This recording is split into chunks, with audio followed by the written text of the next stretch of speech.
Hello, and welcome back to another episode of Make It a Double Double. As you can probably tell, I am not Adam Carter, just by the fact I don't have those northern dulcet tones of Burnley. Unfortunately, Adam joined us for one episode after his honeymoon, and he's fucked off again. Decided that he don't want to do it anymore, and he's just completely quit. That's a joke. I wish. Yeah. Poor Adam is poorly on his sick bed, so he can't be with us. But I am joined, as per usual, with Mr. Mac. How are we? I'm very good, thank you. I'll take the northern spot for this week. There we go. And coming from even further north is one of our friends from across the border. Second time returning guest, I believe, if you discount the Christmas quiz we did. It's Mr. McBride himself. How are we? I was bored to death of you changing all those settings there, getting us on. Apart from that, it's all good. Yeah, no, I'm not kidding. I went to get a wee needle in for that. Yeah, I'm good. Good. That's right. I think it's been over a year since I came on the very first. I think that was one of the first, either the first or the first couple of episodes as well. So, be interesting to see how you guys are getting on. But pleasure to be back on the podcast again. Even though it's been a year, but even though it's been a year, it took us about 20 minutes to figure out how for Marc's sound to come through his computer before we started recording. Yes. So we're clearly not better at this. I'm famous for not being able to take screenshots and work stuff, so you don't need to go there. It's fine. So for a bit of context, we were meant to start recording about 10 minutes ago. I joined actually about 15 minutes before we started recording. Couldn't hear a thing. And I had no idea why. I updated my laptop, and it's just one of those mental things where your laptop or whatever just decides to change a few settings for no fucking reason. But here we are. So not only that, when I joined, you was going, Aaron, I can't hear you, and I thought it were my settings. So I then logged off and was doing all what I thought was to sort my settings out, and it turned out mine were perfectly fine. So there we go. For once, it's not me. Ever the pros here. I'll make it a double. Ever the pros. So I think about 12 months ago, McBride, when you came on, and you, I think you were the first person to fill the Sorare Saloon for the Guinness a year ago. But we've gone for a slightly different approach this week. So what have you brought for us to drink this week? I've gone for the Iron Brew, and it's I'm not being conscientious or anything. I've went for the sugar-free because they only had Iron Brew extra, and I don't really like that. But yeah, since it's a Monday night and since it's a school night, I thought we would be a wee bit more sensible and get back to the Scottish roots. So go for the Iron Brew. Have you hit the brief this week, Az? I have indeed. For once, I've got a big can of the stuff as well. I was in B&M yesterday, nursing what I can only describe as one of the worst hangovers I have ever had in my life. I'm still pale now from my 2-day hangover, and I saw it and thought I don't know how I didn't drink it yesterday because I was desperate for it whilst it was sat in the fridge. So I'm very much looking forward to it today. So I also hit the brief. I was out getting my Sorare steps in a bit earlier, and there is a Tesco about 2 miles from me. There's a few shops on the way, but there's a big Tesco about 2 miles from me, and that's like my to there and back pretty much guarantees me the 10,000 steps. And so I went down there, and they only had 2-litre bottles of Iron Brew, and you can get fucked if you think I'm carrying 2 litres of Iron Brew back for 2 miles. So I also stopped off at B&M on the way back, and I actually bought 2 cans because I've never had Iron Brew Extra. So I bought 1 Iron Brew Original and 1 Iron Brew Extra. I don't know really what the difference is, to be honest. I was going to say, what is it? Extra what? Just as extra taste. Yeah. The Iron Brew, when they downgraded all the sugar content and everything, the absolute best Iron Brew was like before obviously they made the changes and there's not as much in it. But I don't really mind the sort of, well, it's put diet, but it's Iron Brew sugar free. But anyway, any Iron Brew is good stuff, and you should have had your Iron Brew yesterday because it's actually a pretty good thing for a hangover. That and a bacon, a roll and square roll and links or something, you would have been absolutely spot on again. Well, maybe not if you're still there was I I won't actually share it with anyone because you don't need to see it. But there was a photo of me from Saturday evening that's been sent around a few friends, and one of them described it as what can only be referred to as a body that looks like it's been donated to science. Is how he described this photo of me. So that's the state I was in on Saturday. So still a bit fragile, but I'm here. Unlike the Burnley fan. So I'm gonna go for the extra. I think I'll crack it open now. Yeah, I'm gonna crack it open. Yeah. ASMR. We haven't done ASMR for a while, have we? Yeah, right. That was nice. And I got the make it double glass as well. You've got the glass for it as well. That reminds me as well, Lazzy. I remember one time I had a hangover and I woke up in the morning and I was like, I'm going to check my Sorare scores or whatever. It must have been a morning where Japan and everything was on. So I went in, I was so hungover that my phone never recognised my face. I couldn't get my fucking iPhone open. So I remember posting it on Twitter saying so hungover today that I'm not getting the Face ID in my phone. Eventually, I eventually got in and seen all my DMPs in Japan, just turned it back off again. Anyways, yeah, it's not something you want to do when you're hungover. Is check your morning Sorare scores. Well, not for my account anyway. So since you last come on, McBride, there's been a hell of a lot of changes in the Sorare world, because 12 months in Sorare is feels like 10 years in any other world. I think last time you were on, you just hit a unique Andy Robertson from a competition. Yeah, I think that's right. Yeah, that must have been just over a year. I think I won the All-Star Unique, so I got Robertson, Courtois, and a bit of money, which was good. I don't actually play Unique anymore, so that's how much has changed over the course of a year. But I think that's probably still my biggest win to date on Sorare, I suppose. Yeah, that will be my biggest win to date. So that was a lot of fun until Courtois got himself injured before the next game and just didn't kick a ball for 9 months. But that's the game for you, isn't it? So is that how long ago it was since he did it? His ACL? Yeah, I think he did an ACL. Yeah, so what happened was I won All-Star Unique. It was the last competition of the summer, and then obviously there was a break, and then just as the league was coming back before he played a game, done his ACL. So it's only just kind of come back for a few games that are kind of start of the season, end of last season type thing. So hardly used him, to be honest. But he's injured again at the moment. I was going to say, he didn't play the last game, did he? So there was two things I wanted to talk about on this, actually, and they both kind of segue nicely from this, but I'll go with the one that's in my head at the moment. And McBride, I know you picked up quite a few Real Madrid rares. Yeah. And I've seen your frustrations on Twitter with Real Madrid at the moment, partially due to injury, due to rotation. How are you feeling about those boys at the moment? Just not as good as Celtic. That's a problem. They're just not, just nowhere near as good as Celtic. I mean, it's not started amazingly, to be honest. So the first issue was I thought actually picking up most of the in-season collection I would go into Division 1, and I put me into Division 2.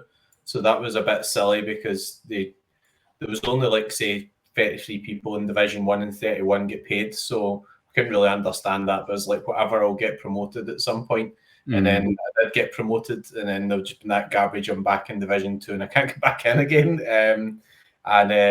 It's just been one of those things as well. Obviously, Bellingham get injured quite early on as well. So I bought the kind of most expensive guys first: Mbappe, Bellingham, Courtois, etc. And as soon as Bellingham get injured, obviously Valverde started playing better, but I hadn't bought him yet, and it just kind of weed off things like that. But they've not I wish I bought Barcelona collection, to be honest. I know it can swing around quite quickly, but Barcelona have been unbelievable as well, and that type of stuff obviously causes an issue. But I don't think they've played well, but I think they'll come good eventually. It's just really proper daft things that are annoying. Like this week, you need obviously in-season cards and everything. And Mbappe just decided he wasn't going with France, but then he came back and they've all fallen out with him and stuff. And it's just those are the cards you need for the big international breaks, and you've not got them. So I've been a bit frustrated with it, but That's what I've done really well with my Celtic in-season stuff. So I guess it's just swings and roundabouts. So.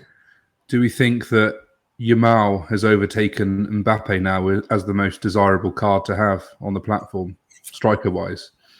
Well, he definitely scores better anyway. I think he's got quite a good SO5 style. I think the problem with Real Madrid is that like Mbappe's come in and really plays in Vinicius' position. Yeah. And also, he looks a bit nervous, to be honest. I watched a lot of the games and just like simple kind of decisions where you think, well, he's done everything right and all he has to do is lay the ball off, and then he's just made a bit of a pig's ear of it. So if you think back to the Euros, he wasn't really good at Euros either, and it feels as if he's just not firing on all sort of cylinders at the moment. So maybe it's a good thing he's not going with France, because maybe a bit of a break, bit of a sort of recharge of batteries type thing be good for him.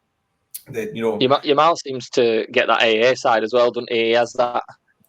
He has that forward side that seems to have duels and one contest. Whatever a one contest is different to duel. I still don't know the answer on that, but he seems to get into more AA situations, because he plays wider as well, doesn't he? He gets a lot of attempted assists, and with Lewandowski there, it's probably not hard to get an assist every game when you can put it on a plate for him. With Mbappe, I feel like you need at least 2 decisives if you're going to get those top scores at the moment. I don't feel like he's going to get 20, 30, 40 AA in a game, is he? Like he did at PSG. No, I was just looking now, and in the last 2 games for Barcelona, Yamal hasn't hit a decisive, but he scored 22.3 AA at the weekend and 18 in the Champions League last week, whereas Mbappe, in his last 2 games, granted he came off the bench against Lille, so we'll discount that, but against Villarreal at the weekend, he played 71 minutes and only got 3 AA. Yeah. I don't think Real Madrid are playing well in general, though. I think it's a wee bit of there's some other stuff there. Like obviously Toni Kroos retired as well, and you know when you see them playing, like they're probably not right at the top of their game. So later on in the season, like obviously having guys like that will come into its own, because you know maybe get to the last 15 or quarterfinals or something in Champions League, and there's only 8 teams left, and like all of a sudden, just the fact that he's there or whatever will make a huge difference. But it's fair to say if he hadn't been getting the penalties and stuff, he's not really hit the ground running, which is a shame. But we'll see if they can maybe adapt it. And the other thing is Bellingham's not played well either. I mean, I think when Mbappe wasn't there, he was playing more further forward, and it's been the mixture of that. Plus, he's had this shoulder thing as well, so it looks as if he's not firing on all cylinders either. So it's just it's been a disaster or something. But I mean, it's money that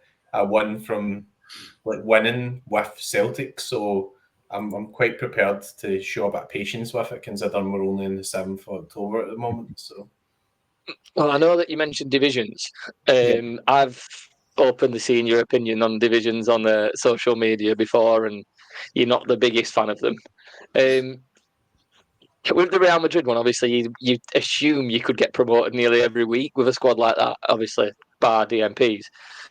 Does your hate for divisions come from the fact that you feel like everyone should just be in one pool, or it should be that everyone's against each other? Where does that opinion come from? Because I know I'm quite a fan of divisions personally, but I know you're quite open about you're not a big fan of them.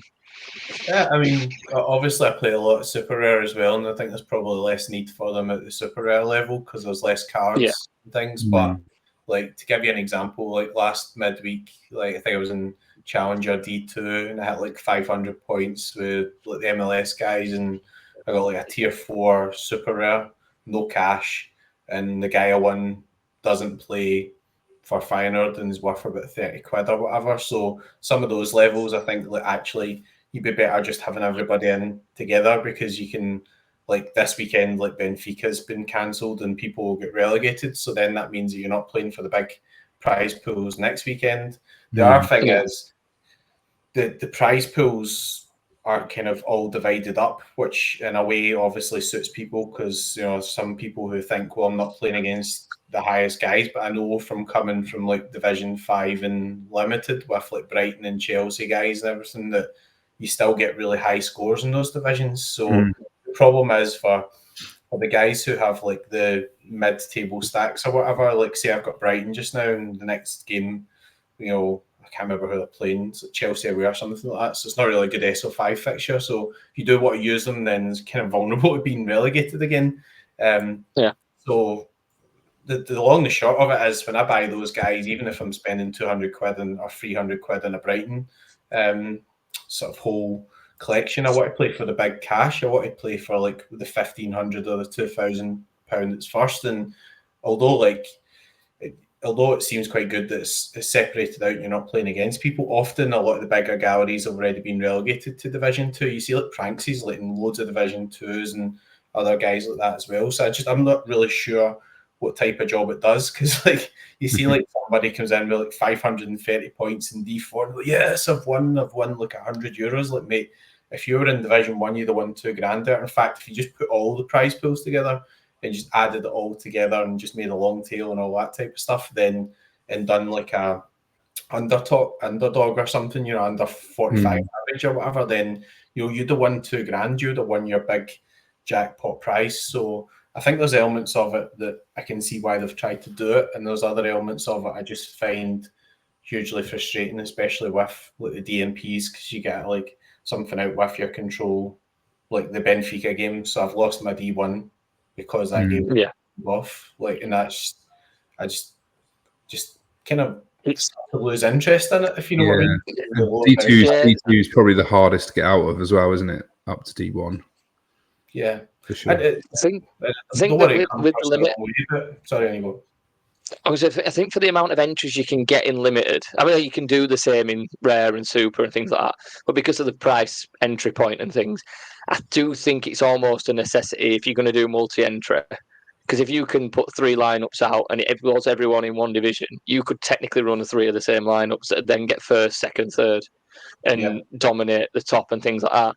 I do think, like you say, super rare, it just seems stupid to have divisions.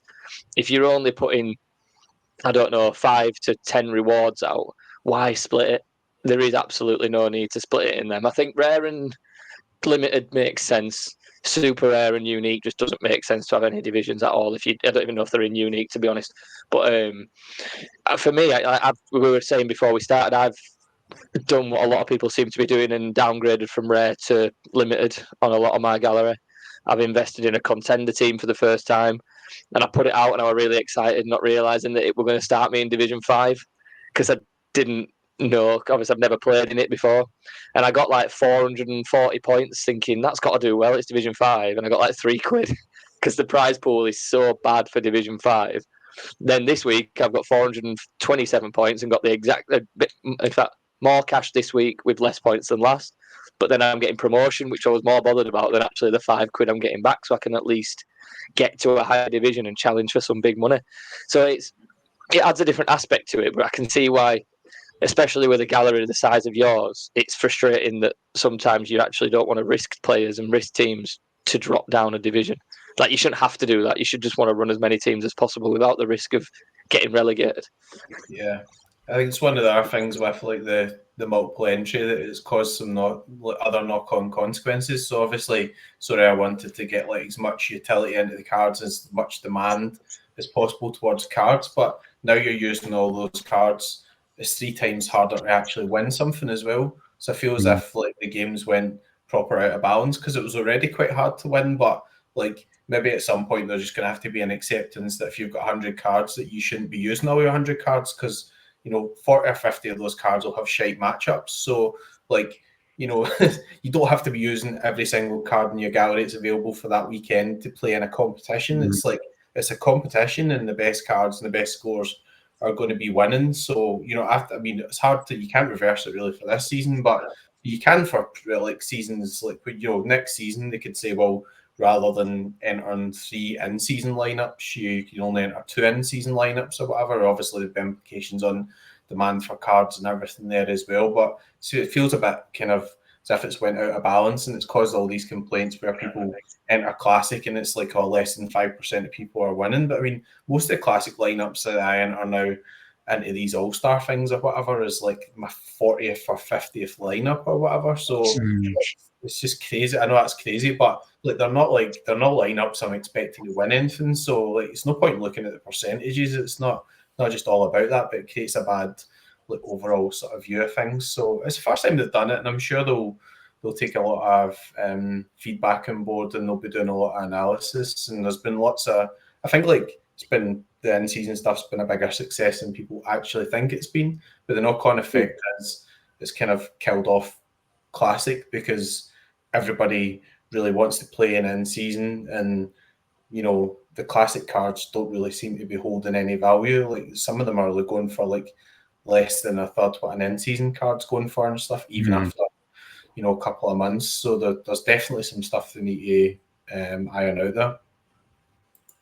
Sure. I think the one thing I would say about divisions, and one thing I do quite like about it, is that in every competition, every weekend or every game week, should I say, there's 15 people hitting the podium rather than just 3. So for your for your casual users or like your average user, there's more chance of that. I appreciate sort of the comments in terms of, if you hit a 480 points or a 500 points, in a sort of an amalgamated competition, you probably would end up winning more than if you hit 480 or 500 points, 520, whatever it might be in Division 4 or 5. But what it does do, it gives more people that opportunity to, tweet out that they've hit their first podium in whatever division it is. It's still a great achievement. I've never hit a podium in my Sorare career, so to speak, but it does give that little sense of winning to people, rather than, okay, you might hit the same prize, but it's less of a sense of an achievement if you finish 80th in a division and you hit the same prize as if you finish 2nd or 3rd in Div 4 or something. Do you know what I mean? You feel like you've done better, and you feel like you've won more if you finish, podium in Div 4 as I said, is to finish in top 50 or something in an amalgamated competition. Yeah. You can even work that down, can't you? I think like if I said I finished top 10, I think that sounds like incredible getting top 10. But then you've got 3 top 10s per division and then per entry and region and all that. So there is, like you say, there's a lot more chances to win. But obviously that the likelihood of winning, you need those ridiculously high scores because they're still getting 500 plus to get a podium in nearly every single division. So you still need to score well, but you've got more chances at it theoretically, haven't you?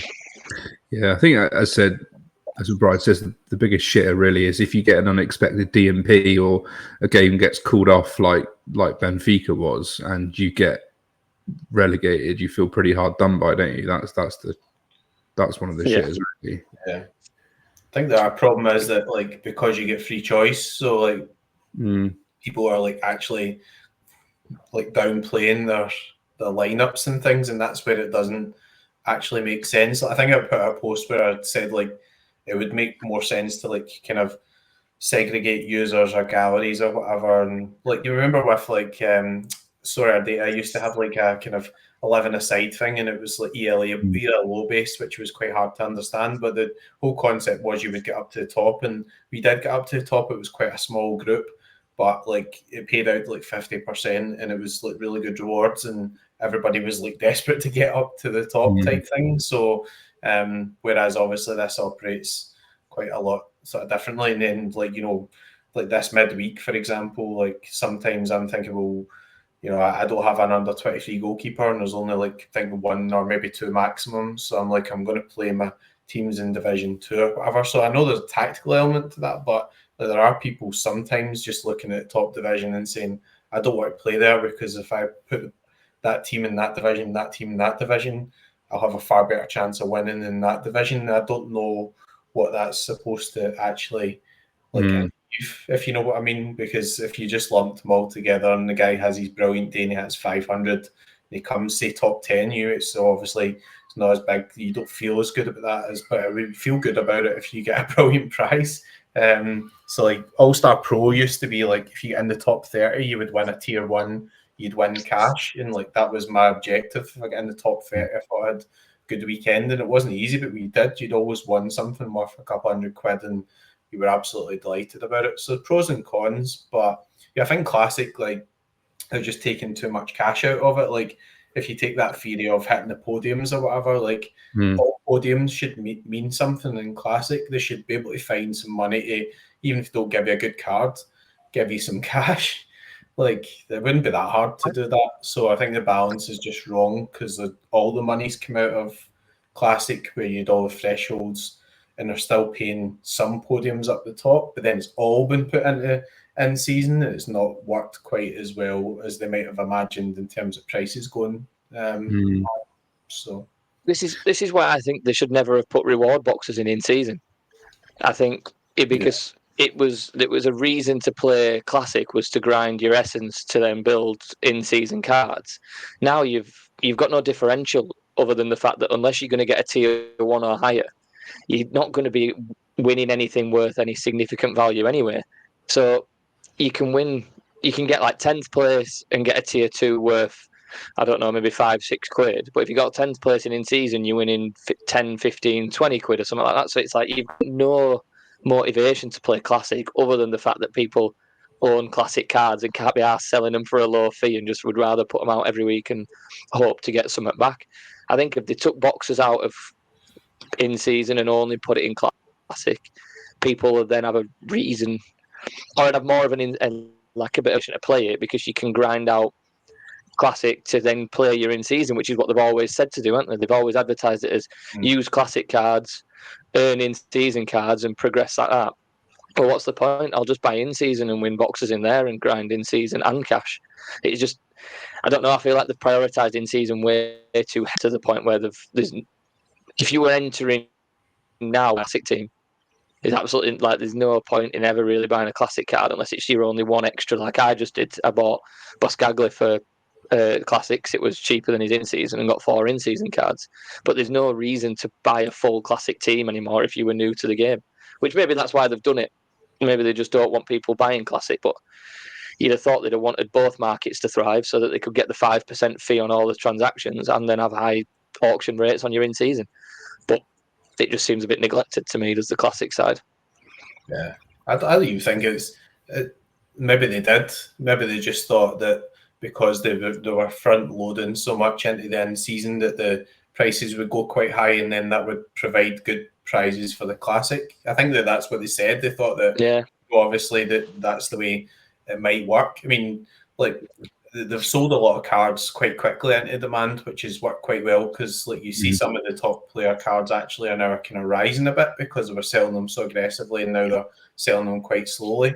But the problem is that they sold them so aggressively. Like, it was one of the reasons why I bought the Real Madrid guys, because I'm looking and going, Mbappe's a lot lower than I thought he was going to be at this stage of the season. And obviously when I got a good win and stuff, I thought, well, this is, I've never won an Mbappe, but I've won enough money and now I can buy an Mbappe, so I'll just pretend I've won him and I'll just use that money and I'll get him and I'll build my collection, which obviously is still not the same feeling, but like, in my head I was like, I've managed to win enough money with Celtic players to actually buy an Mbappe, so I'm going to go and do it. But the cards didn't go high enough, and because it didn't go high enough, the problem was that it didn't really create any hype for Classic, because at the start of the season, everybody should have been like dreaming about winning an Mbappe and Champ or whatever, but because these cards were just going for roughly the same as they were going for over the summer, there was no real hype or anything around that for Classic. So I think, and the other thing is like this stars will be stars thing and everything. I get all that stuff, but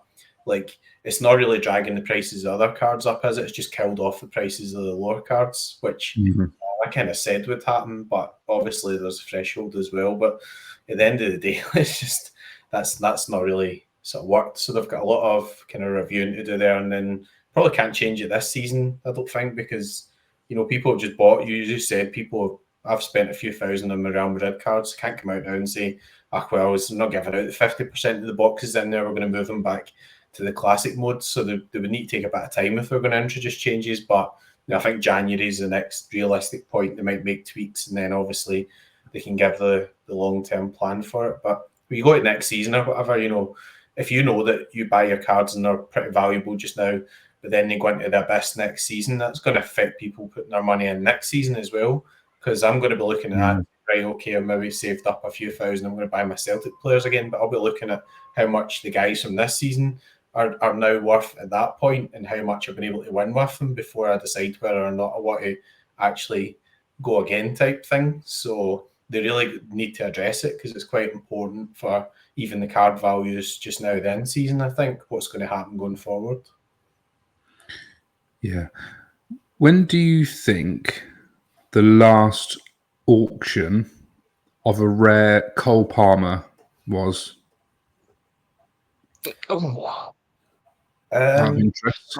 The reason you've asked is going to be longer than we think then. So I'm going to say like a week.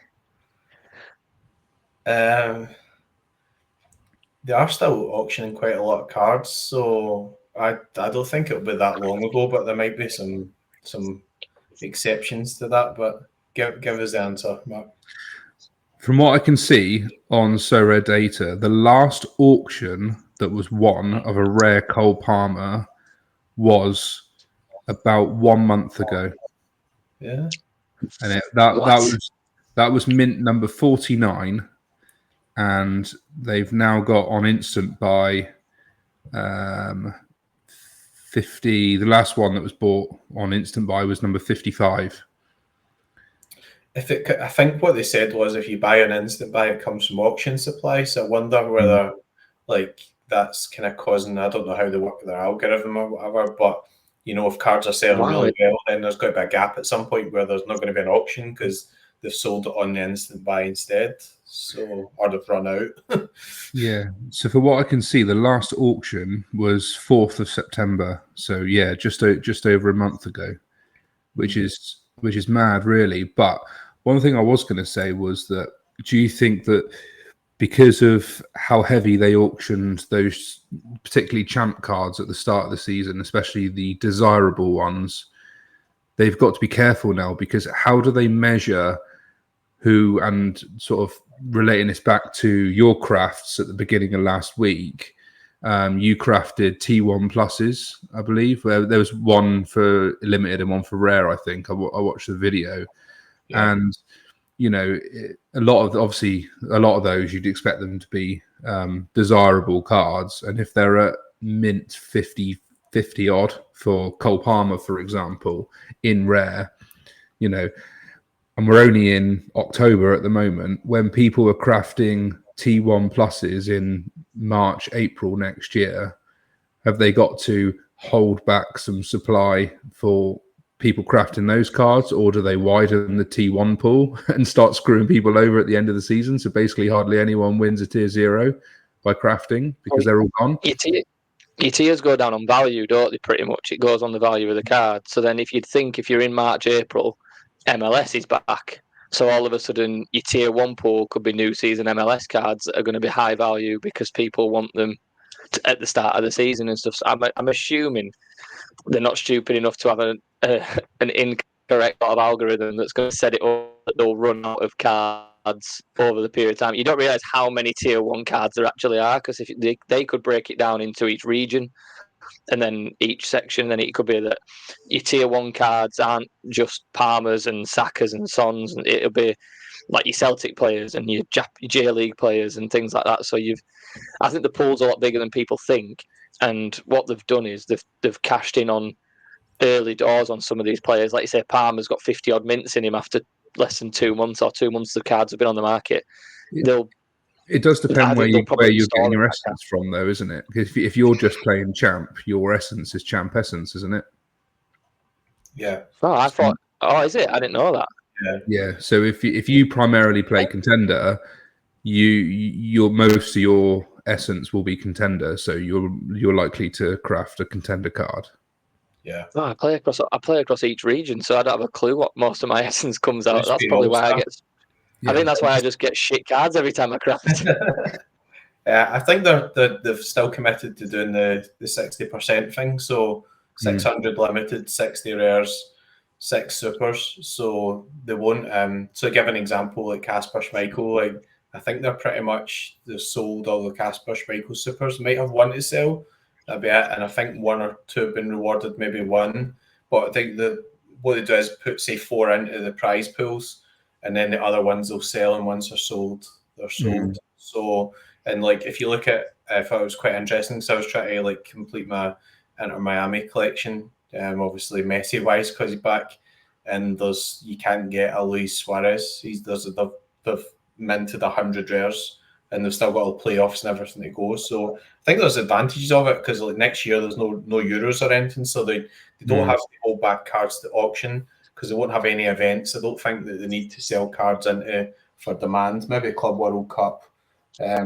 Obviously, you'll have like something for that. Nations League or something. Yeah, they might have a Nations League if they do a bit of that, but yeah, they won't have anything serious. So I think that as long as they judge it right and they leave all those other cards, they stick to that rule, I think it will be okay. But it will just be interesting to see how that works out. I mean, what I can say is that when I've won cards recently, I've not been up against auctions and they've sold easier than I thought. Particularly like supers, like I won the boy at Ghent. It's a young guy, he's at Delorg or something, and like when I went on and looked, there was none listed at all. So I just kind of put them up near what the other auctions have been selling at, maybe slightly less, and he sold in the space of like a couple of hours or whatever. So the advantage is that because I've sold all the cards into demand, once you do win your nice rare or whatever, if there's no auctions to go up against, just a high instant buy price, then obviously you're going to undercut the instant buy a wee bit. But as long as it's around about market price, then hopefully you'll still get a bit of demand. But then when the demand stops or you get later on in the season, the whole supply's out. So you'll find at that point the market will start coming down quite quickly as people don't really want those cards anymore, or want to maybe get some money back, not play the end of the season and move on to MLS, or maybe even save their money and just say, well, I'm going to go again next season. So you'll have the opposite effect or whatever after Christmas. But I think they'll be sold out. A lot of the top players, maybe some of them will be sold out before Christmas. Some of them might be sold out soon based on what you're saying in Palmer, but I don't see a huge issue with it, apart from maybe they've sold them marginally too quickly, because if they'd let the prices go up a wee bit more, it might have helped the other areas of the game, and that's where they've got to sort of do all their research into how that's worked. If you look at it from like a financial perspective from Sorare, if they're selling, and say they are, like you say, doing 60 Cole Palmers, if they sell 60 Cole Palmers before the end of October, you'd assume that price is almost peak price on all of them, because he's not going to have dropped yet with such a short space of time. Then after that, if they're all secondary market, you're then also getting a 5% fee on every single time that one of those sell. So if they spread it out over the season, one, they'll drop in the second half anyway, as in season will, as people realise they've got less time. Then the secondary market's slower because people will just keep picking them up once a week or twice a week and things like that. So for them, I can imagine they've made more money on these last few months than they probably ever have in a short space of time, other than the boom and all that stuff. But I think financially for them, it's a really clever move, as long as they can budget that early bulk load of money that they've just got to be able to see out through the whole season. But I'm assuming, again, they'll have some sort of like equation that says, right, if we earn X amount, this covers it for the whole season in the European and whatever league and stuff, and whatever's left on top is profit after paying everything else off. So I think it's a clever move. It's just how hard it is to buy these players once they've stopped auctioning and once they've stopped insta buys. In the longer run, in a few months' time, it might actually benefit the lesser cards, because if they've sold out 100 rares of Cole Palmer or Bukayo Saka or whoever it might be in the Prem, all your smashers, and the people that are holding on to them aren't putting them on the secondary because they're the best cards in the game and they don't want to sell them, then people are going to have to start looking for alternatives. So your next tier down, who are the best players in T1 that I can get hold of? Who can I look at even in tier 2? Because some of the tier 2 players can be good players. I would say they're more like matchup business based on who they're playing that weekend. Your tier 0s and your tier 1s usually are the players that will do well most weeks. Your tier 2s are your players that are your Eberici Eze's, who are good based on a matchup. Your Dwight McNeil's or people like that who are good, based on who they're playing. But there's going to be more reliance on having to pick up those almost secondary smashers because of the very few that will be on the secondary market. Yeah, it's going to be really interesting, I think, see how it all sort of shakes up. The other thing that I think is worth pointing out is that Sorare have the prizes the same throughout the whole season.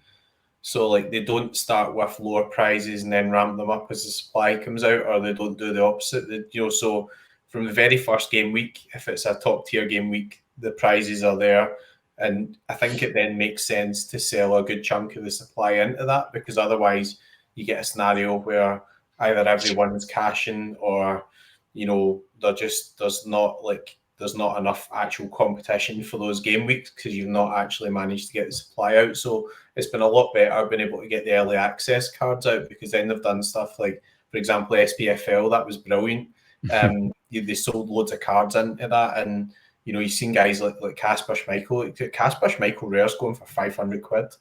So whatever they've done, the way they've been selling these and then going on to the instant buy or starving the market of the auctions, he's actually still selling for a huge amount. So there's definitely some success stories, and maybe he's the best goalkeeper to have, because obviously it's with the leading stacking contender and everything, the whole season to go, but he's still selling for a good amount of money. So the interesting thing is that the cards are actually, as far as I can see, maintaining quite a good value now. So not plummeting now because you've had this big splurge and then you've slowed it down. It's just whether or not maybe they could have spread that out a wee bit more so that they could have eked a couple of million more out of it or whatever, which doesn't make any difference to us, but it does if it affects, maybe some of the funds that could go into classic podiums, or some of the funds that can pay out for some of the specials and things. But I think overall it's been a good success. Just need to make some changes based on the feedback.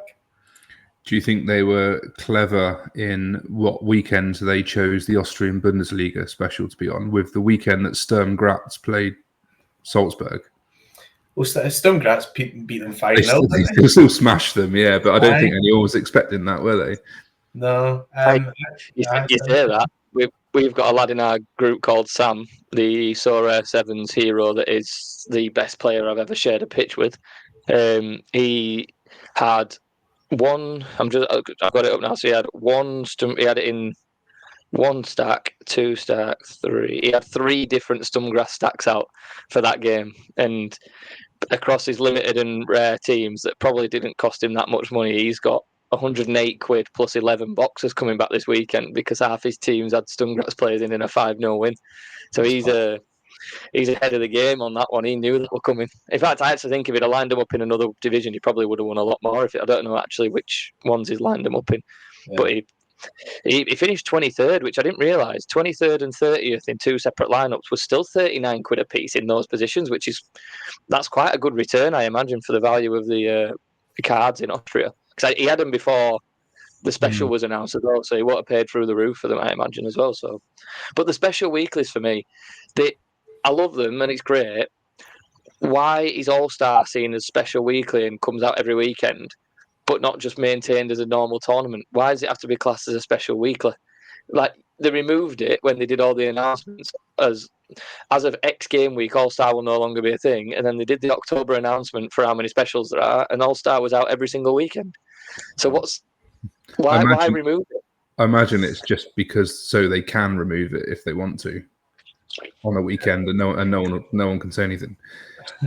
That's fine, but then I feel like All Star was always seen as the one that everyone wanted to win, and now because you can't guarantee it's going to be out, people are editing the galleries to be regional rather than your 5 best players. So then it's deemed as not as interesting as going into your challenger, champion, or contender.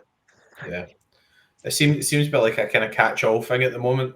So obviously, this weekend, there's a couple of games like Almeria playing or whatever at the weekend, and it's all internationals. So what do you do for those 1 or 2 games that are running in La Liga 2 and stuff like that? But I mean, I agree with you. They'd be better just saying we'll always have some sort of all-star version of a competition for every week, because there's always some sort of excuse for wanting to have them out. And so my brother plays Sorare, and he's he's got a very, very small gallery, just a couple of Celtic players and stuff, and he likes and picking up some sort of pieces here or there. And when All-Star doesn't open, that really kills him because he doesn't have like different stacks from different teams. He just has like a couple of players, and then some of these guys will have a weekend off. So, you know, there's times where he's like, oh, I don't have a goalie this weekend, or I don't have this, or I don't have that. So he relies on All-Star because he's, at the end of the day, he wants to play Messi with his guy that's got a game. He doesn't care about regions and all that sort of stuff. So it is interesting. I think like at the weekends where they had like, you know, under 45 or whatever, and everybody's going, I don't have anywhere to play my cards now because my cards are over 45 and there's no All-Star. So it's a kind of real conundrum that they've got to find a solution to, but just have one version of the All-Star that people can enter, you know. I just don't know why there's not just All-Star every weekend, one entry, not two. Just have one entry for me. I don't think you need two entries in it. And people can either favourably line up their players and prioritise it and try go all out. People might go, I've done all my lineups and I've got 5 spare, so I'll just chuck them into All-Star.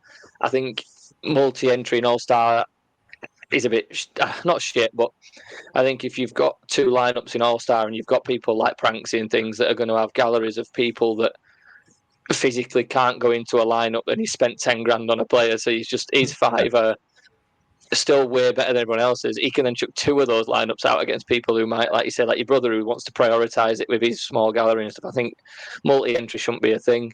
Leave All-Star as it is every week. You don't even have to do it midweek if you didn't want to, but just do it every weekend. All-Star, have a set prize pool for it every single time and just leave it as is. Don't feel like it needs touching. Yeah. Do you like the anti-stack special? Yes. Yeah, I thought it was quite good, to be honest. I like it, yeah. Yeah, because I mean, you've got all these different competitions with people just stack, and they've got like all their collection bonus for and everything. I think, I love the collection side of things. I love the Celtic stuff, and I always really like prioritize that. But it's kind of killed off a bit of the one-off game weekend thing, you know, because like past you would look at it and you would go maybe, oh, you know, Bruges, you've got a great game this weekend, you'll go and pick up a Vanaken. But firstly, you're obviously a bit behind in terms of XP, and secondly, unless you buy the whole collection, you're 5% behind all the other guys as well. So there's no real actual point in doing it, if that makes sense. Because even if you get like three or four of the guys who score quite high, inevitably somebody else will have those cards and have a better collection bonus or whatever. So it's quite nice to just have a competition where it's like, you know, you've got to think about each individual sort of piece there. And I think that's been quite a sort of fun addition, to be honest, as opposed to just whacking out, oh yeah, I just put out 5 Celtic guys there and 5 Rangers guys there and 5 Arsenal guys there because I played Southampton, that type of thing. I could be completely wrong, but I thought there was no collection bonus in the anti-stack. Yeah, I think that's a good thing as well. I mean, I think in general, like, you know, like in the past, like you would say, like, I used to go and look at guys and I would say, right, I want to buy 5 Bruges Limited just now because I know that they've got loads of good games coming up. The problem with that now is that if you go and buy 5 Bruges Limited just now and you're in October, there's guys who are on 5% collection bonus. So if you play a Bruges stack, you can't beat them. So it's changed the game from that point of view because you can't really, like, it's difficult to put the pieces together, and especially with all the regional stuff and everything as well. I guess you can buy guys from the same region, but it's quite unusual that all the top teams in the same region all have like brilliant games, if that makes sense, unless you're PSV or maybe obviously like Celtic, who are, you know, all the fixtures are all pretty good for Celtic, but you know what I mean? Like, it's just, you used to say, oh, I'll buy that guy from over there because he's got a really good game that weekend, and I don't do that now because I'm just like, well, you know, if I go and buy somebody now, then everybody's like 7-8% ahead of me already because I've had it for 2 months and they've got their collection bonus. So what would you say to someone who played a Celtic and Rangers hybrid team? Get right out of my studio, you know. It's a VJ, actually. I talk to VJ all the time, and he's done pretty well, and he's got a huge Celtic collection, probably only behind Mines and Rare. He won Tavernier, so he's stayed, and he's like, before he won him, he's like, I forgot Tavernier, I'm not keeping Tavernier, and he's got him in this weekend, and he's captained him. It's like you deserve something for that. But yeah, I mean, I think like if you were going absolutely 100% optimal, you probably would have Tavernier there, but I'll not have him in my gallery. I don't care. I'd rather be suboptimal or whatever and just support Celtic. It's just, I'm not looking at that and my captain disappointment in my gallery. So. I think you might have just confirmed Mr. Azzy Mack here as having an optimal strategy. Haven't you got a Celtic Rangers hybrid? Yeah, but I've kind of cursed one of the Celtic players because ever since I got him, he's had 3 absolute howlers. I've gone for the Rangers stack of Butland and Tavernier, and then I've got Alistair Johnson and Engels, whatever you pronounce it, and then I've gone with the Sorare icon that is Cessigna as an extra. And to be honest, like I say, it started me in Div 5. I've had 2 weeks of it, and I've won some cash both weeks, and now I'm in Div 3 as of next weekend. So it's working so far.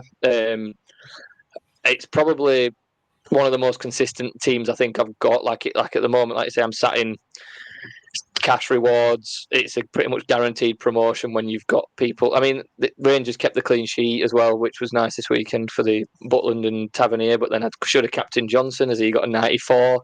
But it's hard to pick who's going to play well and who's not. When was it 6-0 the week before with Celtic, and I had Johnson and Engels, and neither of them got a decisive, and it was like Celtic have won 6-0, and I had 2 of their players, and I didn't get a single bite at any of it. My lineup was just like bang on, 3 unbelievable scores, and in a 6-0 win from Celtic, I didn't get anything from it. So you can pick the best players all you want, but it's got to fall together on a certain week, and And for me, I think that's why I've not gone for a full stack, because like you say, if I'd have gone 5 Celtic players, I'd never get in a podium because there's 100 people in front of me that have got collection bonuses and XP on them. So I've gone for a mix. One tip on Celtic and Rangers. So Celtic and Rangers are both from Glasgow. So if Celtic play at home, Rangers play away. So that's where it's quite interesting as well if you've got a mix, because obviously, like if you look at the stats or whatever, that Rangers will keep far more clean sheets at Ibrox or whatever, or Celtic, there's guys like Carter Vickers and Callum McGregor who just like do a really, really high AA at Parkhead and stuff as well. So it's kind of worth bearing that in mind. But I agree with you on your strategy. I mean, actually, if you look at my lineups at the weekend, I had Cessigna in my super rare ones. So I was kind of a wee bit unsure about what was going to happen with Furashi, and Eden, I'd whacked him in there as well. So I do that sometimes myself, to be honest. But it's quite interesting, and we mix up definitely can help. Mm-hmm. And if your goalkeeper and defenders, or if your goalkeeper certainly is away from home and they do keep the clean sheet, it's almost better because they probably will have something to do. Whereas if Butland and Schmeichel are at home and they keep clean sheet 9 times out of 10, they probably don't have a huge amount to do they? Yeah, there's no AA. I mean, it's a really interesting point because I think we were discussing it last season as well with Joe Hart. But what I find quite hard is like picking more than one result. It's like when you pick your football accumulators, you pick a single, you pick a double, and you have good success, and you start picking trebles and fourfolds, and you don't get a win for like 2 months. So the problem is that if you've got some other options, then that's good. But you often find that if you picked the Aberdeen goalkeeper, for example, that you'll go and you'll say, right, I'm playing my Rangers stack with my Aberdeen goalkeeper, and then you'll look after the break and go, he's away at Celtic, he's going to get bashed up. So like it's often you think that, but it's a lot easier to get the clean sheet with the goalkeeper and the defender together. So if you've got good options, that's fine if you've got the top options. But if you've got guys like playing for Motherwell or whatever, then some weekends are going to be playing against Celtic or Rangers anyway, and then that's where you start getting issues. But it's interesting because if you get it right, then ultimately you can beat the other stats because at home, Schmeichel's going to do between 60 and 70 or whatever. So if you get an 80 or a 90, then that can get you up a few tiers if you get it right. Definitely. Well, talking about picking the right players, shall we go into we're going to say do darts, but we normally do a game of tenor ball first, don't we? We do indeed. I've got one prepared for you both if you're up for it.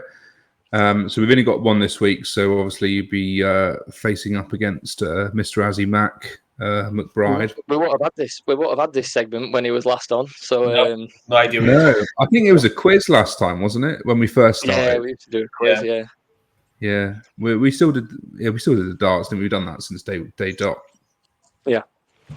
Okay, so this week, what I would like from you guys is I would like you to name me the top 10 goal-scoring non-Europeans from the Premier League.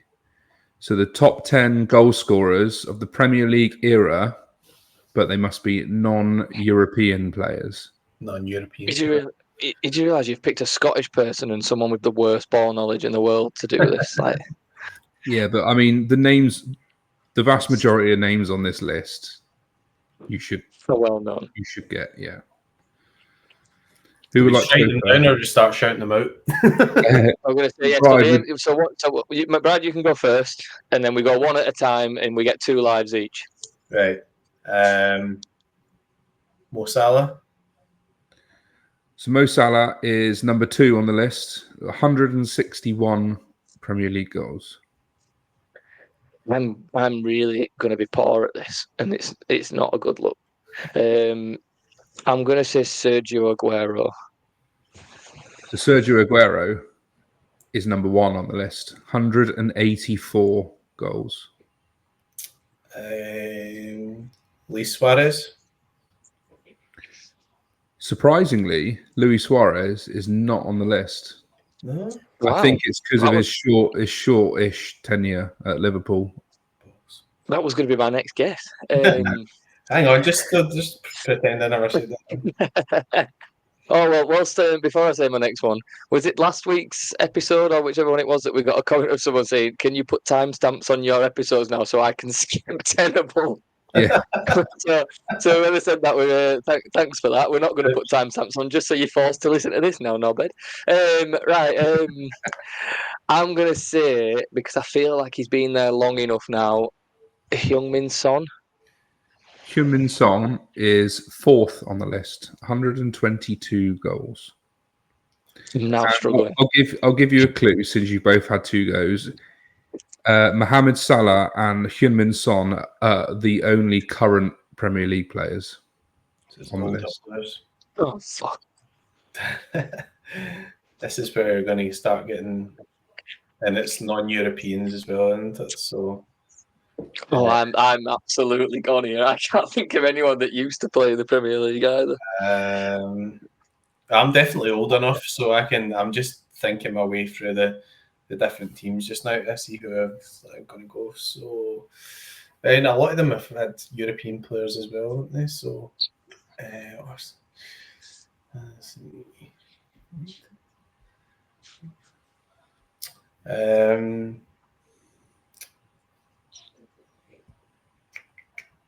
Dwight York.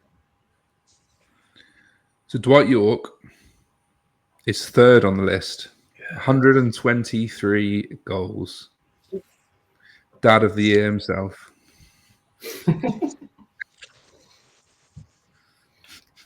Oh, fuck. I could have done with you not getting that just so you 2 lives were gone. See, I've got a name in mind. I just don't think he played there. I don't think he was in the league long enough. Oh, I can think he's South Americans as well, which is... Oh, you know what? I'm going to say, and I probably got excited now and I'm not going to be right, I'm going to say Didier Drogba. Didier Drogba, probably one of the best performances I've seen from a striker at a live match against Liverpool back in 2006, is on the list. 104 goals. This is going to be interesting, isn't it? I had one in my head, but I don't know if it's because you're thinking back to like what teams used to be good in the past and stuff as well. So yeah. I can't think of anybody else just now, so I'll say it as Asprilla. He used to play with Newcastle. Oh, is it Faustino Asprilla? Yeah, I don't know how many he scored, but that's the only name I could think of. Unfortunately, he is not on the list. So McBride went first, didn't he? So as you've got to get one. Do I need to get one? Otherwise, it's a tie. Fuck! I celebrated too early. I've got a name in mind. I mean, I can't think out loud now. The name I've got in my mind at the moment is Crespo, but I don't know how long he played. I'm just going to say Crespo as my guess, and if it's wrong, I've got one more stab at it, haven't I? So Hernan Crespo is not on the list. You have also lost a life. So this one is a draw this week, but I'll read the list out to you. I've only lost one life. Huh?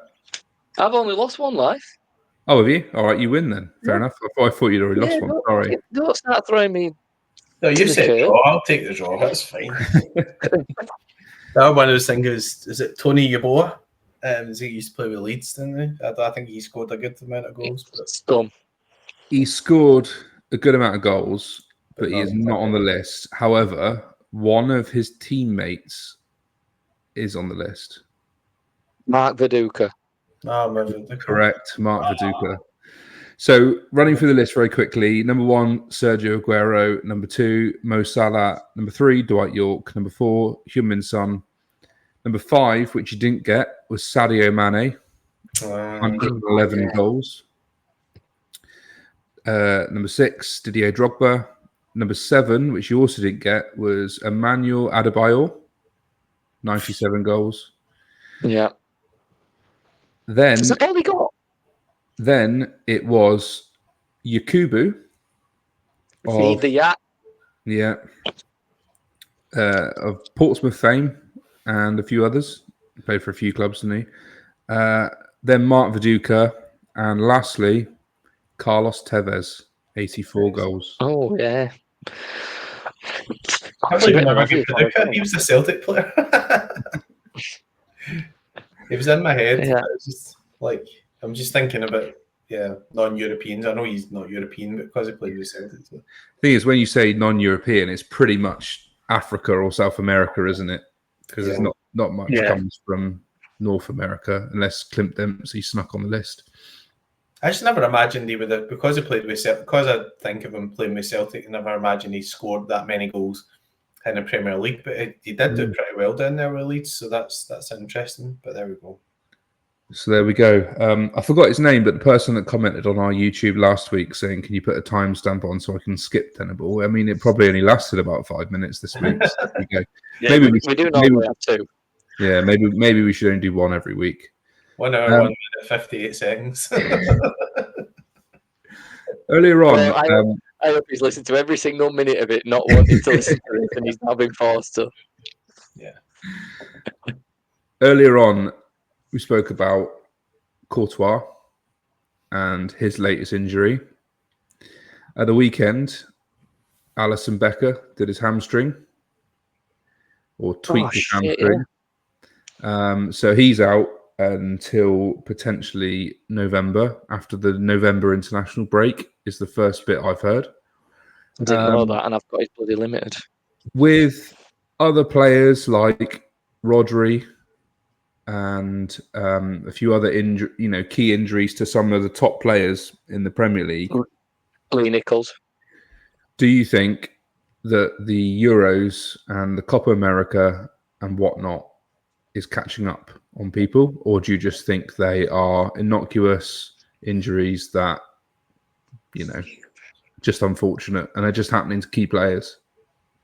I wish it wouldn't be the 2 super rare goalkeepers that I own as well. Because my super rare goalkeepers are, touch wood, Kasper Schmeichel, Alisson, and Courtois.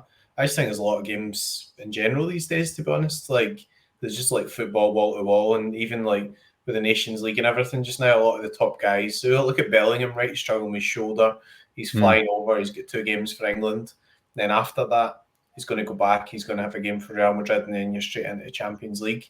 In Scotland this season, there's no winter break because there's an extra round of Champions League or European games, and there wasn't enough space to have a winter break. So I think it will be a problem that won't really go away because there's just so many games. And then, like, I look down south, like you guys, right? You've got the FA Cup, which I love watching. I never watched the Carabao Cup game in my life. It's like I'm just not interested in it. Like, why you got another cup competition? You've got the European competition. You've got the FA Cup. You've got the league. Why do you need another cup? And obviously, I know why. It's all set up to for commercial reasons and everything. But there's zero need to have like 2 cup competitions and stuff. So I'm interested to see where it goes. But like the moment, it's more and more games. And then we've got a Club World Cup next season, which is just fabricated again to try and get more sort of money and everything in, but the players are going to burn out really. Like that's the reality of it. I think we can sort of later on in the, I guess, so-called group stage of the Champions League, I think for the top teams that have, accumulated quite a lot of points and are quite easily through with still, 3 or 4 games to play, we'll probably see quite a lot of rotation, won't we? There'll be some teams in the middle of that table that are battling it. Chelsea left Cole Palmer out of the Champions League squad or Europa League squad. Yeah. Then I just think, for me, I actually think that's quite clever. Don't get me wrong; they've got 87 players on their list or whatever it is. But if you are prioritising the league like a lot of teams do, if you're not in the Champions League, why not give him weeknights off and make sure he's fully fit every single weekend for these games? Because he's literally getting them nearly every point they're getting at the moment. He got 4 goals against Brighton. He got the assist at the weekend, which got him a point and things like that. Like, I don't think rest. I do think there's too many games, but I also don't think managers seem to trust the squad as much. Like, you've got Pep and Klopp used to be horrendous for it, moaning about how many games there were, but then didn't use all his subs every game and played the same 11 a lot of the time, and then moaned about fixtures. It's like, why have a 23, 26 man squad but barely rotate your team? I think a lot of it could come down to that as well. I think as well for Chelsea in that Europa League, they've arguably got, they probably have got the best squad on paper in that whole Europa League. And correct me if I'm wrong, but with a new format, I don't think any teams drop down from the Champions League. So with leaving Cole Palmer out, there's no risk. Well, when they look at the schedule of what teams are in the Europa League, they think we can beat every single one of these teams. There's no risk of a decent team, like an Atletico Madrid or a Porto or someone like that, dropping out of the Champions League and dropping down to the Europa. And then suddenly you find yourself in the quarterfinal having to play, a decent team from that's dropped down from the Champions League, which quite often happened in the past. So, I think leaving Cole Palmer out is probably good for the long, in the long run, good for England and stuff as well.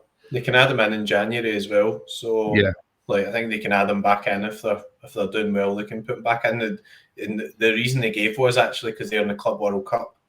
So they're like, he's going to be playing the whole season, so we're going to protect him a wee bit. I just think it's just getting all a bit daft, like, to be honest. Like, obviously these Nation Leagues games used to be like international friendlies or whatever, which they've tried to make it more competitive, and it's better as a spectacle, but I don't know, is it better for the players? Like, I think there should be a point where they should just enforce a gap and just say, right, we're going to have like a broad across the board 2 weeks off now or whatever, and just say we'll have an enforced break. Because if you're going to keep running players into the ground, ultimately it's probably going to affect quality. And I know what you're saying, as you say, well, you play some of the squad players, but people want to see Cole Palmer play. I want to watch Chelsea. I want to see Cole Palmer. I don't want to see the squad players or whatever unless I've got them in Sorare.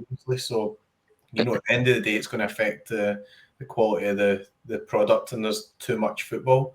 Saturday night, I had volunteered to watch a film with the wife. I was like, I can't be arsed watching football anymore. It's like, what's wrong with me? But it's just there's been 8 games on or whatever throughout the day, and I was like, no, I'm going to go and watch a film. But at some point, you do reach a point where it just gets a bit tedious, if you know what I mean, even if it's something you're interested in. So.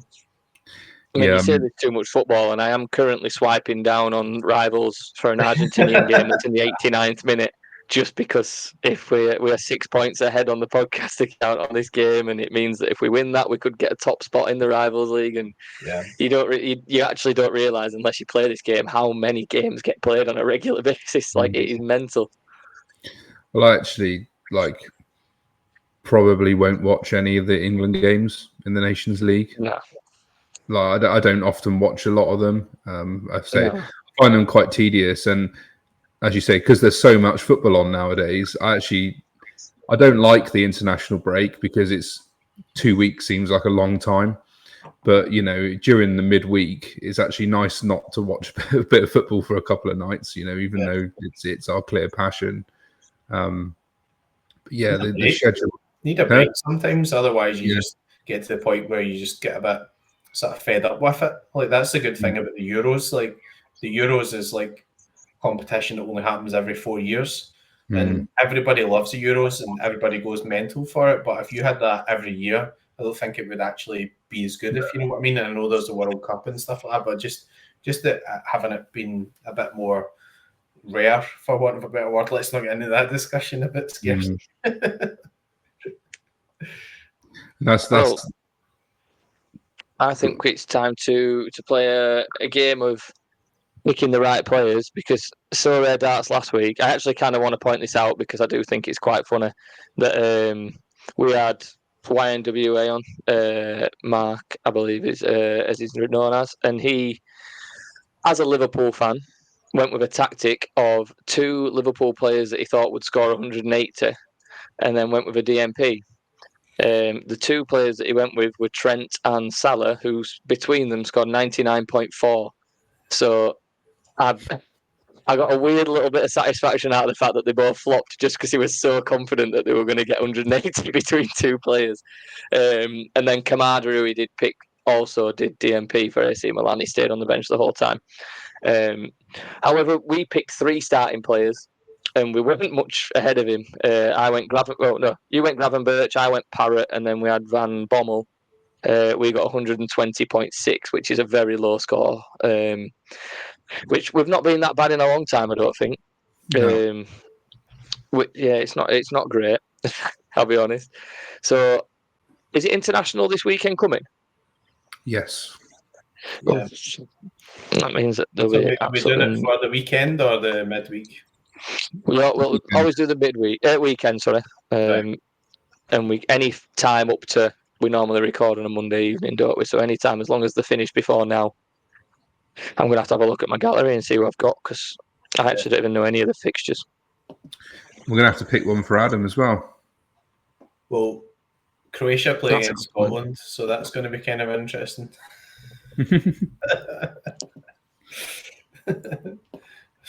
The first player that hit my head was Livakovic, because I thought, it'd be lucky if he gets a shot against them and he'll get a clean sheet. So, yeah. So, yeah. Dominic Livakovic, first one. Do I have to pick 3 myself? Yeah. 3 yourself, yeah. Right. We'll go for That's at least 60. Right. Livakovic, that's an easy 60. Midfield, I'll go for Declan Rice against Finland. And some of them are double game weeks as well. We're not going to bug on about that. So we're just going to count the first game, won't we? So yeah, just the first game will do. I'll go for Guy Ocares. Hopefully Declan Rice hits like 45 and Guy Ocares hits like 74 or something. Okay. Have you got one? Have you got one else? Yeah. I'm going to go non-international, because it looks... in fact, no, I was going to say Dennis Bouanga, but I don't actually know if he's gone with the national squad, and his games never seem to get covered, so I won't pick him. Oh, yeah, you know what? I'm going to go for Kvaratskhelia, if that's how you pronounce his name, the Georgian forward. He is someone who I've got in my gallery that doesn't seem to score as well as I always hope he would when I use him. Georgia actually seem to have quite a good setup now internationally. They seem to get a few results, and they're away at Ukraine. So I'm going to go with him. Okay. I'm going to go for a guy who I bought about 6 weeks ago. Is in season in the Premier League for just over £9, and he's nearly trebled in value. They're away at Iceland, which is Wales, and I'm going to go for a man in form, Mr. Brennan Johnson. I like that. That's a good pick. That's a good pick. And now, what do we do for Adam then? Do we do one that'll wind him up? Usually we do. Which nation do you think Adam hates the most? Scotland. Be careful here. Be careful here. Oh, do you know who could be good? But I don't know if he starts. I think he does. Yeah. Dimitar Mitov, the Aberdeen goalie, who is in good form this season because Aberdeen are currently the joint best team in the league. Yeah. Bulgaria are at home, I believe, to Luxembourg. So I feel like he could keep a clean sheet. Yeah, he played the last 2 games, so he's broken in. So I think he'll be the goalkeeper. So Mitov it is. So we'll go for Mitov, Brennan Johnson, and Kvaratskhelia. That's got to be more than 120 points like it was last week. I actually would rather bust than get 120 points. It's so depressing knowing that we struggled to pick more than an average of 40 a player. Interesting. Absolutely no barriers whatsoever. You can pick whoever you want, and we scored 120. Still leading the season though. 176 being the best score so far this season for us. Russ with 173.3 is the best guest score at the moment. So we'll keep that crown held high for this season. And we have just won our rivals game, Mark. So we are joint first currently. And one thing that we've both forgotten about that we'll need to add on the end of this because we are terrible. But yeah, you can do it this week. It's quite funny that we always forget and remember afterwards. Sorare Darts for season 2 of Make It a Double Double is sponsored by Predictify, the online prediction website, which I believe McBride, you do the predictions for Celtic, is that right? Yes, I'm a Celtic predictor. Yep, quite enjoy doing that, to be honest. I think it kind of helps with the overall analysis and stuff of the team. But yep, I'm a Celtic guy for that. So so Sorare Darts is sponsored by Predictify. If you haven't signed up already, go and sign up. It actually saves my bacon this weekend, even though I won fuck all apart from a few boxes at the weekend. But I didn't realise until about half an hour before the deadline that Fernando Zampedri of Católica was suspended through yellow card accumulation, and I had him lined up in 3 lineups. So a quick last-minute flick through of Predictify picked up the fact that he was not in the Universidad squad, with a little message at the bottom saying "Zampedri el suspendido." Because whoever does it is obviously doing it in another language, but I read between the lines. Pretty sure. So thanks to Predictify for that, because I knew I'd run 13 lineups, but I would have been down to 10 straight away. So worth its weight in gold in that fact. But brilliant. Do you guys have anything else that you want to talk about? No, I think that's all. That's all from me. Is there a big reward video coming tomorrow? It was nearly really, really, really big. So 4th in Champ Super Rare. I was actually leading, and then all the other guys left all with Mike Mannion. So I turned on the Fiorentina game. Fiorentina got a penalty. I started celebrating and said to the wife, "That's him, got a penalty," and he fucking saved it. So, and then I could still have won. They scored 2. I was waiting them scoring. I turned it off and everything. So I was doing the usual, just like, yeah, I'm just going to ignore it. And a notification came up to say it was 3-1 Fiorentina. So I started celebrating and they get chopped off. So no, I didn't actually win it, but I still won a tier 2 champ super rare, which doesn't sound that good. But if you have a look at the pool, it's actually pretty good. So pretty happy with that. And just Celtic conceded, so loads of boxes again. No big cash, but hopefully a bit of fun. Nice. Well, most Tuesday nights after the disappointment of opening my own rewards, I tend to go over to your video when it gets uploaded and have a watch, and like to manifest what could be one day. You never know. I've also been saving up all the essence as well, and I've been getting loads of advice. Yeah, just gamble and just do this, and so it was quite interesting winning the Guy Ocares, because that was a kind of fucking yes moment. Obviously, because I play all the regions, but I play quite heavily contender, there's always a risk that you're going to get a sort of like not as valuable card, obviously, because all the champ stars and everything are worth more money than a lot of their cards. So it's interesting, but I'm up to 260 odds or something in super rare, so patience is holding out on that as well. I'm gonna wait and see if I can open a tier 1 or a star super rare. That will be a really fun one as well, hopefully. So that's what, about 2 months worth in super rare, roughly, to get halfway. So yeah, I've still played a lot of competitions, obviously. So actually, the price of the classic cards is actually kind of at the point where they're so low that like I don't really want to sell them, if that makes sense. I think in super rare as well, they'll have to make some changes because they've just got to like realize that super rare is not the same game as rare and limited. But anyway, I'm not holding out for that. It's just obviously, a lot of the cards I've got are like Celtic cards and everything now as well. And when they go, like I don't really want to sell them as part of the collections and things. So it just sort of builds up. But yeah, that'll be a really fun one because obviously still got a remote chance of winning like a Lamine Yamal or an Mbappe or something like that. So that'll be a really huge essence one as well. Awesome. Well, I think I've just gone over the tier 3 mark, so I'm probably gonna craft tomorrow because it will take me all season to get a T1 plus. So I look forward to receiving a tier 3 card tomorrow. See what that is. Are we opening that on the RTG? We can do.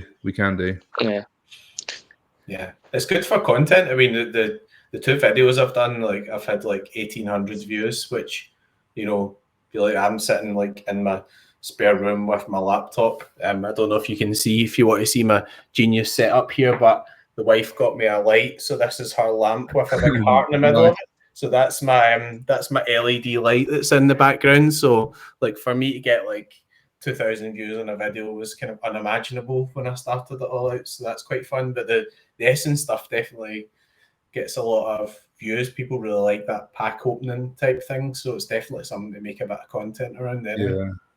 I've been recently addicted to watching people open like football trading cards, like Topps trading cards, because I come across someone that was opening like a Liverpool one, and he got a do like signature cards and stuff with actually autographs on them, and he pulled a card and it was a double signature one, which apparently is like ridiculously rare, but it was like a double signature of Michael Owen and Steven Gerrard.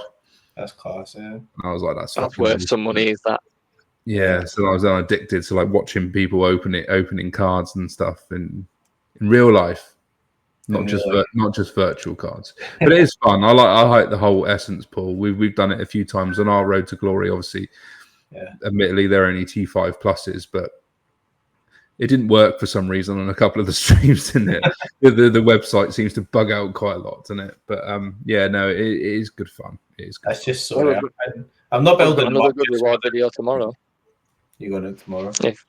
If this 9:30 game goes to plan, we could have our first ever 5-star box, which is 20 Essence or a card. So the 9:30 kickoff is very important for us, and I'll be honest, I actually don't have a clue who the teams are, so it is a pure stab in the dark on what could happen. I've literally just put 5 out and picked the best tactic for what the average, and if we somehow scrape first place in Division 2, it's a miracle, because I was picking teams with bog-eyed eyes yesterday whilst I was hungover and somehow won nearly every game all day. So we're somehow scraping the barrel on rivals still, and the squad should be in Division 6 if it all goes to plan. So we're doing quite well. Nice. Cool. Well, thanks very much for coming back on, McBride. Yeah, thank you very much. Pleasure as always. We won't wait 12 months before you have work before we have you back on again. I'll get the Guinness the next time that Iron Brew sugar free doesn't hit quite as nice. Yeah. Guinness. I think the Guinness taps are running a bit dry. We haven't had it recently, but we went for a stint of, I think because we had quite a lot of Scottish guests on in a row, and everyone seemed to want Guinness all the time, didn't they? But the taps have run dry recently. Did we have Guinness last week? No, tell a lie. We had it last week. But it was 0. Stunt count. Awesome. Right. Thanks very much, boys. And I will see you all next week. See ya. Cheers. Good luck with the rivals.